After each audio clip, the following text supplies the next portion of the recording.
ఒక స్త్రీ గనురాలుగా ఎంచబడాలి అంటే తనకున్న దానిలో ఆమె సంతృప్తి పరచబడాలి. నిజానికి ఆమెకు ఒక వెలితుంది. నిజానికి ఆమెలో ఒక ఆశ ఉంది. కానీ ఆ వెలితిని ఆమె దేవుని సేవకుని ఎదుట బయలుపరచలేదు.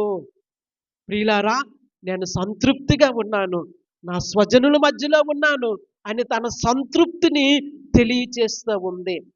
ప్రియులారా, కొన్నిసార్లు కొంతమంది దేవుడు ఎంత ఇచ్చినా సంతృప్తి ఉండదండి. ఇంకా కావాలి, ఇంకా కావాలి, ఇంకా కావాలి. అటువంటి వారిని ఏమంటారో తెలుసా? జలగ అంటారు. జలగ అంటే తెలుసా? దానికి 2 వైపులా నోరుంటది. 2 వైపుల నుంచి రక్తం పీల్చేస్తా ఉంటది. ప్రియులారా, జలగ జీవితం వద్దు. దేవుడు మనకిచ్చిన